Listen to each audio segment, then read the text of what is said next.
আমরা অবশ্য প্রথম প্রশ্ন নিয়ে বিশেষ মনের সাথে আমরা শো করব, তখন অনেকেই আমাদের কাছে জানতে চেয়েছেন এই প্রশ্নটি করার জন্য। আমি একটু ছোট্ট করে এক লাইনে এই প্রশ্নটি করে রাখি যে আপনি আর ফেসবুক লাইভ করবেন কিনা বিভিন্ন সমস্যা নিয়ে, সাধারণ মানুষের বিভিন্ন সংকট নিয়ে। আপনি যদি ছোট করে বলেন, আমরা মূল প্রশ্ন যাওয়ার আগে, এটা সবচেয়ে বেশি আপনার কাছে প্রশ্ন। সংকট কি এই দেশ থেকে চলে গেছে নাকি যে আমার লাইভ বন্ধ হয়ে যাবে? আচ্ছা, তার মানে আপনি করবেন সংকট নেবেন? সংকট যদি থাকে, আমি ফেসবুক লাইভটা তো হচ্ছে কি আমার একটা এই প্রতিরোধ বা প্রতিবাদ করার একটা উপায়। আপনার কাছে কি মনে হয় যে আওয়ামী লীগ সভানেত্রী বা আওয়ামী লীগের যে যিনি সরকার পরিচালনা করলেন গত সংসদে যেভাবে হামলা মামলা এবং বিরোধী দলের উপর যে নিপীড়নের অভিযোগটা করা হয়েছে, সেটা আপনি আসলে কিভাবে দেখেন? মানে সংবাদপত্রের কণ্ঠরোধ মুক্ত সেই যে অভিযোগগুলি আছে মানবাধিকার, সেগুলির ক্ষেত্রে আপনার কাছে কি মনে হয়? মানে মানে মানে সেটা শেখ হাসিনার সরকার ঠিক মতো ছিল? আমার কাছে মনে হচ্ছে কি যে আপনি এই একজন নৌকার প্রার্থীকে প্রশ্ন করতেছেন। আচ্ছা, ঠিক আছে, আপনি আমি একজন স্বতন্ত্র প্রার্থীকে প্রশ্ন করতেছেন, নৌকার প্রার্থীকে। বিষয়টা এইভাবে না। তারপর আমি আপনাকে যেটা বলতে চাই হচ্ছে গিয়ে যে আদর্শের রাজনীতিতে থাকলে এক সময় আপনি সার্ভাইভ করবেন। যারা এখন বিভিন্ন অভিযোগ তুলতেছেন তাদের আদর্শের জায়গাটা আরো স্ট্রং হইলে দেখবেন আমার মতো ওনারাও বেরোয় আসবেন। প্রধানমন্ত্রী শেখ হাসিনার সঙ্গে দেখা হওয়া সামনাসামনি, সেটাই আপনার জীবনের সবচেয়ে বড় ঘটনা। আপনি আর শেখ হাসিনা সরকারকে কি সমালোচনা করবেন? আপনি তো শেখ হাসিনা সরকারেরই আমার সমালোচনা প্রথম শুরু হয়েছিল আমার বাবার বিরুদ্ধে। আচ্ছা, আমার বাবার কার্যক্রম থেকেই প্রথমে আমি সমালোচনা করা শিখি। বিষয়টা হচ্ছে গিয়ে যেসব জায়গায় ধরেন আমি সাংবাদিক হিসেবে পছন্দ করি, আপনার সাথে আমার 5টা মিনিট সময় কাটানোটা আমিও মনে করি যে এটা প্রায় আমার জন্য একটা প্রিভিলেজ। আই এম অনার্ড যে 5টা মিনিট সময় কাটাতে পারতেছি আমরা। কিন্তু একই সময় কিন্তু আপনার বিভিন্ন বিষয়ে কিন্তু আমি একমত হব না, আবার আপনার বিভিন্ন বিষয়ে কিন্তু আপনার একমত তো হবই না। মানে বিনয়ের সাথে আমি আপনার সাথে চরম ভাবে বিরোধিতা করব। আমি কিন্তু বিষয়টা কিন্তু এরকম যে আমি হয়তো আপনার পক্ষে না, আপনার সাথে একমত না, কিন্তু আপনি যাতে আপনার পক্ষ কথা বলতে পারেন এটার স্বাধীনতা আমি স্বাধীনতা বিশ্বাস করি। সুতরাং এখানে বুঝতে হবে যে জননেত্রী শেখ হাসিনা সরকার প্রধানের সাথে সাথে উনি বঙ্গবন্ধু কন্যা, জাতির জনকের কন্যা। উনার সাথে কিন্তু ওনার কয়েকটা আইডেন্টিটি আছে, আপনারা হয়তো অনেকে একসাথে করে ফেলেন। আমার কাছে কিন্তু দেখেন, আমি কিন্তু এই এমপি হওয়ার আগেই বাংলাদেশ আওয়ামী লীগের প্রচার সম্পাদক যিনি বর্তমানে, তার বিরুদ্ধে মামলা হয়ে বাদী হয়ে কিন্তু আমি মামলা করেছি। সুতরাং আমি আওয়ামী লীগ করি, আওয়ামী লীগকে বঙ্গবন্ধুর আদর্শকে ধারণ করি, বহন করি, কিন্তু যেসব জায়গায় আমার সমালোচনা করার, যেসব জায়গায় আমার প্রতিবাদ করার, এই জায়গায় তো আমি বন্ধ হয়ে নাই বা আমি কখনো আটকে থাকি নাই, বা চেষ্টা করছি, আমি যতটুকু পারছি আমি চেষ্টা করছি। এইখানে বঙ্গবন্ধু কন্যার সাথে দেখা করতে পারাটা আমার জন্য একটা সম্মানের। এখানে আপনারা মিলাই ফেলবেন না, কিন্তু উনি সরকার প্রধান যখন হবেন তখন সরকারের দায় যতটুকু থাকবে, যতটুকু ওনার নেওয়ার বিষয় আছে, এখানে আমি হয়তো ওনাকে বলবো যে মাননীয় নেত্রী, এখানে আমার মনে হয় কাজ করার সুযোগ আছে। আমার হয়তো বলার এখানে একটা জিনিস হয়েছে কি, এবার সংসদে আপনি কখনো কোনো খারাপ ভাষা হয়তো শুনবেন না, বকাবকি শুনবেন না, গালাগালি শুনবেন না। এবারে সংসদ হবে ভদ্রলোকের সংসদ। এখানে আপনি দেখবেন, কিন্তু বিরোধিতা কি হবে? মানে আপনি মনে করছেন চরম বিরোধিতা হবে। আপনি তো অরিজিনালি নৌকা, মানে আপনি নিজেরা বলেন, এমনিও বলেন। না, এইখানে প্রবলেমটা হচ্ছে গিয়ে আমি বঙ্গবন্ধুর আদর্শকে ধারণ করি, এবং আদর্শকে ধারণ করা মানে কি, মানে হচ্ছে গিয়ে ওনার যে আদর্শটা আছে এইটা আমাদের একটা কনস্টিটিউশনের মতো, যে হাইকোর্ট কিন্তু কনস্টিটিউশনকে মানে, কিন্তু যখনই কনস্টিটিউশন ভায়োলেট করার বিষয় আসে তখন কিন্তু হাইকোর্ট একটা রুল দিয়ে দেয়। তো বিষয়টা হচ্ছে গিয়ে যে আমার এই জায়গাটা ঠিক রেখে আমার দেশটাকে বাঁচানোর জন্য, দেশটাকে ভালো করার জন্য আমার যে সব জায়গায় লক করতে হবে, এইসব জায়গায় আমি স্বতন্ত্র হিসেবে আমার তো আরো স্কোপ আরো বেড়ে গেল।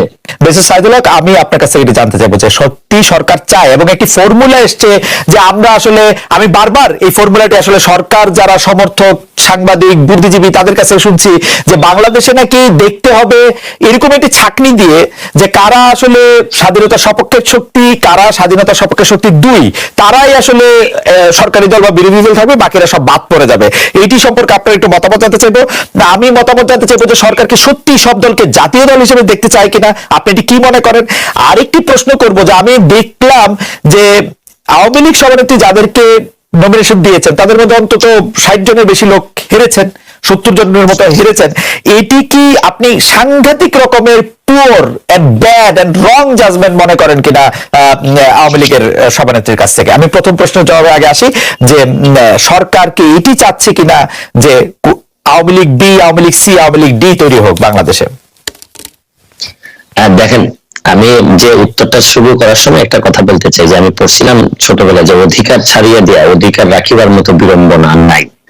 তো সাকিব ভাই যখন নির্বাচনে কারচুপি এইসব নিয়ে কথা বলেন, তখন আমার একটা বিষয় আশ্চর্য লাগে যে নির্বাচন বয়কট করার পর ধরেন আমি গেলাম না এই নির্বাচনে, তারপরে এই নির্বাচন কিরকম হয়েছে এটা নিয়ে আলোচনা করাটা বরং আগের যে স্ট্যান্ডিং আমার এটাকে দুর্বল করে দেয়।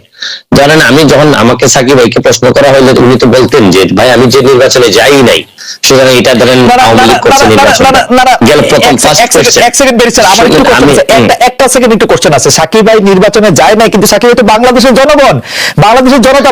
আমি বলছি, আমি শুনে মানে না প্রশ্ন করতে পারবে, কিন্তু উনি যে স্ট্যান্ডিং নিয়ে যায় নাই নির্বাচনে, এই স্ট্যান্ডিং এর পরে বরং উনি নির্বাচনের কারচুপি নিয়ে কথা বলাটা নির্বাচনের উনি বৈধতা দিলেন। এটা হচ্ছে কি আমি ব্যক্তিগতভাবে মনে করি, আপনারা দ্বিমত করতে পারেন না, এটা আমার মত হচ্ছে কি যে আমি যখন যে নির্বাচনে গেলেন আমি আপনাকে সে ক্ষমতা দিয়ে দিলাম, ভাই যান আপনি আপনার সাথে আমি নাই, আপনার আন্ডারে আমি নির্বাচন করব না। তারপরে এই নির্বাচন কিরকম হয়েছে এটা নিয়ে তর্ক বিতর্ক করা, আমি আমার জায়গায় স্ট্যান্ডিং থাকবো যে আমি শুনেন, আমি যে কারণে আপনার আন্ডারে নির্বাচন করতে চাইনি এটা নিয়ে আমার বিভিন্ন বৈধতা থাকতে পারে, যৌক্তিক ও যৌক্তিক দাবি থাকতে পারে। এই দাবি কিন্তু এখন আর ওনাদের কিন্তু এখন আর এই জায়গায় নাই। এখন হচ্ছে গিয়ে ঠিক মতো নির্বাচন হয়েছে কিনা, ভোটার ঠিক মতো আসছে কিনা এই জায়গায় চলে আসছেন ওনারা। সুতরাং আগের বিষয়টা একটা হালকা হয়ে গেছে। আর আরেকটা বিষয় হচ্ছে গিয়ে এই বিএনপি বা এই ধরনের দল যখন আসে না, ধরেন একটা বড় অংশ তো আসে নাই ভোটে, সুতরাং তখন তো হচ্ছে কি এই জায়গাটা খালি থাকে না, এই জায়গাতে অসংখ্য স্বতন্ত্রের তৈরি হয়েছে। এবং আপনারা কিন্তু আমার বিশ্বাস একটা যে আশ্চর্য হবেন এইভাবে স্বতন্ত্রদের পারফরমেন্স দেখে, সংসদের ভিতরেও পারফরমেন্স দেখে আপনারা আশ্চর্য হবেন। এখন এই জায়গায় আমি একটা প্রশ্নের কথা আপনাকে বলতে চাই, যেমন ধরেন আমি স্বতন্ত্র, কিন্তু স্বতন্ত্র হইলে দুইটা জায়গায় আপনি আমাকে আনকম্প্রোমাইজিং, একটা হচ্ছে গিয়ে যে আমি বঙ্গবন্ধুকে ধারণ করি, বঙ্গবন্ধুকে বহন করি, আরেকটা হচ্ছে মুক্তিযুদ্ধের সপক্ষের শক্তি হিসাবে আমি নিজেকে দাবি করি এবং এই অনুযায়ী কাজ করি। এই জায়গাটাকে আপনি যদি বলেন যে এই জায়গা যেহেতু আপনি মানেন, তাহলে আপনি বিটি, তাহলে আমি সম্মানের সাথে আপনার সাথে দ্বিমত করতে চাই। আমার প্রশ্ন হচ্ছে গিয়ে যে বাংলাদেশে এই দুইটা জিনিস না মানার পরে আমার কাছে মনে হয় যে এটা খুবই হতাশাজনক। আপনার সাথে আমার আর বক্তব্য চলে না, ওকে, কারণ আমি এই জায়গায় কোন ধরনের কম্প্রোমাইজ আমি করবো না, বরং বিরোধী দল যারা করবেন, ধরেন বিরোধী দল বঙ্গবন্ধুর যিনি মানবেন না, তিনি আসলে এই দেশে জাতির জনককে যিনি মানবেন না, বা এই তখন তো বিরোধী দলের আমার এই কনসেপ্টটা আমার কাছে খুবই হেজি মনে হয়। তা আপনি এই বি টিমের যেটা বলতেছেন, Awami League B team, C team কিনা বা জাতীয় এরকম হচ্ছে কিনা, এখানে আমি স্পষ্ট বলতে চাই যে বহুদিন পর সংসদে একটা বিরোধী দল পাবে যারা বঙ্গবন্ধুকে জাতির পিতা মনে করে বঙ্গবন্ধুর আদর্শ। আমি একটু ছোট ছোট কয়েকটা প্রশ্ন করতে পারি। এক নম্বর প্রশ্ন হচ্ছে, আপনি ছোটই করবেন, আমি জানি আপনি ছোটই করবেন, আমি জানি এই ব্যাপারে আমার অভিজ্ঞতা আছে। যে আপনি কি মনে করেন কিনা এই সরকার গত 15 বছর ধরে, গত 5 বছর ধরে বঙ্গবন্ধুর আদর্শ ধারণ করে? বঙ্গবন্ধুর আদর্শ ধারণ করা মানে কি, মানে আওয়ামী লীগের বিরুদ্ধে যেসব অভিযোগ, আমি খালি আর্থিক অভিযোগগুলি আপনাকে শুধু বর্ণন করে দিতে চাই। অতীত নিয়ে সবসময় পড়ে থাকলে এক চোখ অন্ধ, আর অতীতকে যদি আমরা ভুলে যাই তাহলে আমাদের দু চোখে অন্ধ। 2024 সালে যারা বিভিন্ন প্রতিকূল পরিস্থিতির ভিতরে থেকেও বিভিন্ন অত্যাচার নির্যাতন সহ্য করে আপনারা কিভাবে প্রতিরোধ গড়েছিলেন, কিভাবে আপনারা স্বৈরাচারকে দেশ থেকে বিতাড়িত করেছিলেন। আমাদের আকাঙ্ক্ষা সীমাহীন হলেও সম্পদের সীমাবদ্ধতা আমাদের রয়েছে। বছরের পর বছর, এমনকি যুগের পর যুগ ধরে বিশ্বের যেখানে যারা স্বাধীনতার লড়াই করেছেন, সংগ্রাম করেছেন, একমাত্র তাদের পক্ষেই উপলব্ধি করা সম্ভব স্বাধীনতার মূল্য কতখানি। আমাদের এবারের স্বাধীনতা দিবসের অঙ্গীকার হোক সমাজের একটি অংশ নয়, বরং আমরা সকল শ্রেণী পেশার মানুষকে নিয়ে এই দেশে আমরা ভালো থাকব। আমি শুরুতেই 1971 সালের মহান মুক্তিযুদ্ধের সকল শহীদদের প্রতি গভীর শ্রদ্ধা জানাই। স্বাধীনতার ঘোষক শহীদ রাষ্ট্রপতি জিয়াউর রহমান সহ বাংলাদেশের স্বাধীনতা ও মুক্তিযুদ্ধের ইতিহাসের সকল জাতীয় নেতৃবৃন্দকে কৃতজ্ঞতা জানাই। সকল বীর মুক্তিযোদ্ধা, আহত ও পঙ্গু মুক্তিযোদ্ধা এবং মুক্তিযুদ্ধকালীন বাংলাদেশের সাহসী জনগণের অবদানকে স্মরণ করছে, যাদের অনন্য অবদানে আমাদের আজকের এই স্বাধীন বাংলাদেশ। সাধারণত এর আগেও যখন 26শে মার্চ, 16ই ডিসেম্বর বা এই ধরনের ঐতিহাসিক দিনগুলোর আলোচনা সভা অনুষ্ঠিত হয়েছে, এর আগেও আমি দু একবার একটি কথা আপনাদের সামনে বলেছিলাম। আমরা যেমন অতীতকে একদম ভুলে যাব না, ভুলে যাওয়া চলবে না, ঠিক একইভাবে অতীতেও আমরা দেখেছি, খুব বেশি দিন না, নিকট অতীতেও আমরা দেখেছি যে অতীত নিয়ে এত বেশি চর্চা হয়েছে যেটা আমাদের সামনে ভবিষ্যৎ আছে সেই ভবিষ্যৎকে বাধাগ্রস্ত করেছে। বাংলাদেশের ইতিহাসের সবচেয়ে গৌরবজনক অধ্যায় আমাদের স্বাধীনতা এবং 1971 সালের মহান মুক্তিযুদ্ধ। বাংলাদেশের জন্মযুদ্ধের এই গৌরবজনক ইতিহাস নিয়ে আপনারা যারা আজকে মঞ্চে উপস্থিত, যারা আলোচনা করেছেন, তাদের মধ্যে বেশ কয়েকজন উপস্থিত আছেন যারা সরাসরি মুক্তিযুদ্ধে অংশগ্রহণ করেছিলেন, মুক্তিযুদ্ধের সময় নৃশংসতা প্রত্যক্ষ করেছেন সেই সকল মুক্তিযোদ্ধা সরাসরি। আমরা যারা ছোট ছিলাম বা আমাদের সাথে যারা ছিলেন, আমাদের থেকে একটু বড় ছিলেন, তারা আমরা বিভিন্ন ভাবে, সেটি মিডিয়া হোক, বই পুস্তকের মাধ্যমে, বিভিন্ন দলিলের মাধ্যমে আমরা সেটি দেখেছি। কিন্তু আমাদের সম্মানিত মহাসচিব তার বক্তব্যে বলে গেছেন, শেষ পর্যন্ত তৎকালীন বিশ্বের অন্যতম শক্তিশালী সেনাবাহিনী ছিল, তাদের বিরুদ্ধে আমরা আমাদের বিজয় ছিনিয়ে এনেছিলাম এই বাংলাদেশের মানুষ। প্রজন্ম ধরে স্বাধীনতা এবং মুক্তিযুদ্ধের যে গৌরব গাথা, তা নিয়ে আলোচনা হবে, গবেষণা চলবে এবং এটাই স্বাভাবিক ব্যাপার। তবে আলোচনা, সমালোচনা কিংবা গবেষণার নামে এমন কিছু করা বা বলা অবশ্যই আমাদের জন্য ঠিক হবে না, যেটি আমাদের স্বাধীনতা এবং মুক্তিযুদ্ধের যে গৌরব ইতিহাস তাকে কোনোভাবে খাটো করতে পারে। বাংলাদেশের স্বাধীনতার ঘোষণা এবং এর প্রেক্ষাপট নিয়ে আপনাদের বক্তব্যে অনেক তথ্য উঠে এসেছে, অনেক অজানা তথ্য, যা এই মঞ্চে সহ অথবা সামনে যারা বসে আছেন, বাইরেও বহু মানুষ আজকের এই আলোচনা শুনছেন, অনেকেই হয়তো অনেক কিছু জানা ছিল না, কিন্তু আলোচকবৃন্দের বক্তব্যে আজকে এইরকম অনেকগুলো বিষয় উঠে এসেছে। আজকে বাইরে এখানে আসার সময় আমি দেখেছি তরুণ প্রজন্মের অনেক সদস্য ভিতরে আসতে পারেননি, জায়গা সংকুলনের কারণে তারা ভিড় করেছেন। আমি একটু আগে মহাসচিব সাহেবকে বলছিলাম, আমাদের এখানে ভেতরে হলরুমে আজকে অনেক নতুন তরুণ মুখগুলো আমরা দেখতে পাচ্ছি। সেই তরুণ প্রজন্মের দৃষ্টি আকর্ষণ করে খুব সংক্ষেপে দু একটি কথা আমি বলতে চাই। বাংলাদেশের স্বাধীনতা এবং মুক্তিযুদ্ধের অন্যতম অনিবার্য চরিত্র শহীদ রাষ্ট্রপতি জিয়াউর রহমান। অতীতে যেভাবে শহীদ জিয়াউর রহমানকে, তার অবদানকে, তার কাজকে খাটো করার চেষ্টা করা হয়েছে, এর থেকেই প্রমাণিত হয়েছে শহীদ রাষ্ট্রপতি জিয়াউর রহমান অবশ্যই বাংলাদেশের মুক্তিযুদ্ধের একজন অনিবার্য চরিত্র। সম্মানিত উপস্থিতিবৃন্দ, শহীদ রাষ্ট্রপতি জিয়াউর রহমান হঠাৎ করেই কিন্তু স্বাধীনতার ঘোষণাটি দেননি। শহীদ জিয়া প্রথম জীবনে অবশ্যই একজন রাজনৈতিক কর্মী ছিলেন না, তিনি একজন সামরিক সৈনিক ছিলেন। তবে তিনি বাংলাদেশের স্বাধীনতার যে স্বপ্ন, সেটি যে তার মনের মধ্যে সেই বোধ শক্তির পথ থেকে লালন করতেন, এটি কিন্তু তার একটি লেখায় ফুটে উঠেছে।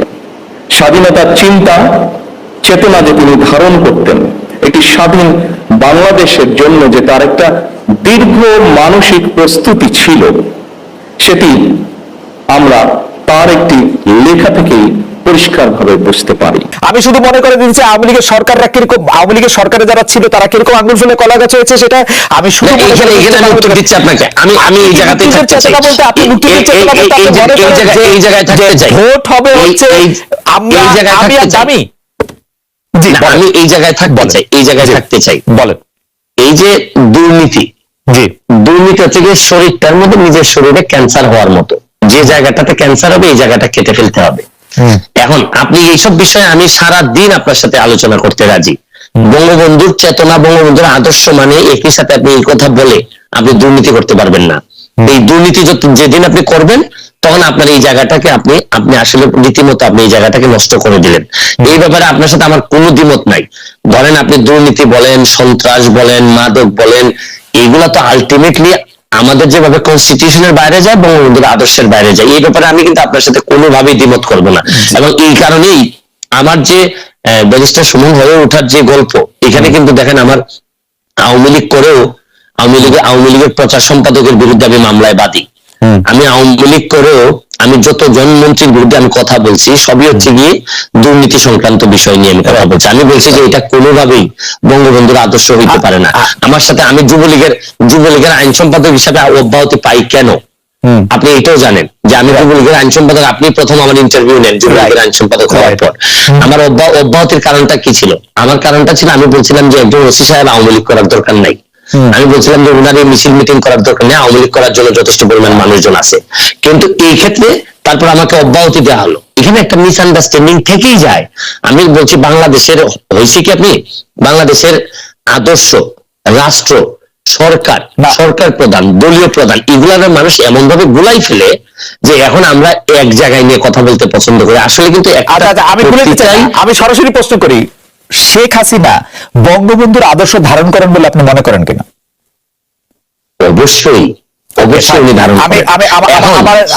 আমার এই পর্যায়ের কোনো প্রশ্ন না, আপনি মনে করেন যে উনি বঙ্গবন্ধুর আদর্শ ধারণ করেন। আপনি তো বিলাত থেকে পাশ করা ব্যারিস্টার, ওয়েস্টমিনিস্টার আদলে যে সংসদীয় গণতন্ত্রের পদ্ধতি আমাদের এখানে আছে, সেই পদ্ধতি কি এখনো মানে দ্বাদশ জাতীয় সংসদের পর আর কার্যকর বলে বলা যায়? আমরা কি এটাকে একটা সংসদীয় গণতন্ত্রের মাধ্যম বলবো নাকি একটা প্রেসিডেন্সিয়াল মাধ্যম বলবো? কারণ হচ্ছে যে আমি এখন পর্যন্ত এই সংসদে আসলে বিরোধী দল কে সেটা বুঝতে পারছি না, বা কারা সরকারের বিরোধী সেটা বুঝতে পারছি না। আমি আমার কলিগদের সাথে কথা বলছিলাম, তারাও খুব ভালো বুঝতে পেরেছেন ব্যাপারটা এরকম না। সাইদুল হক, আপনি যদি আমাদেরকে একটু সাহায্য করেন যে এই সংসদে বিরোধী দল কে, বা এটা আসলে একটা সংসদীয় গণতন্ত্রের অবস্থা আছে না একটা প্রেসিডেন্সিয়াল গভর্নমেন্টের জায়গায় চলে এসছে ব্যাপারটা? না, এটার জন্য কিন্তু আমাদের আরেকটু সময় লাগবে। এখানে জাতীয় পার্টি আছেন 11টি আসন নিয়ে। এখানে যদি স্বতন্ত্র থেকে যদি বিরোধী দলীয় কোনো মোর্চা না হয় তাহলে তো এখানে জাতীয় পার্টি বিরোধী দল হিসেবে থাকবেন। এবং স্বতন্ত্র, আমার কাছে একটা জিনিস মনে হয়েছে যে যারা এবার স্বতন্ত্রতে আসছেন তাদের এক একজনকে আমার মনে হচ্ছে এক একটা বিরোধী দলের মতো। যদিও আপনি এই যে ওয়েস্টার্ন ডেমোক্রেসির কথা যদি বলেন, এখানে আমাদের দেশে অনেকটুকু ভিন্নতা আছে বা পরিবর্তিত পরিস্থিতিতে নানা রকম চেঞ্জ হচ্ছে। তবে আমার কাছে মনে হয় যে জবাবদিহিতা থাকার মতো যথেষ্ট সুযোগ এবার আছে।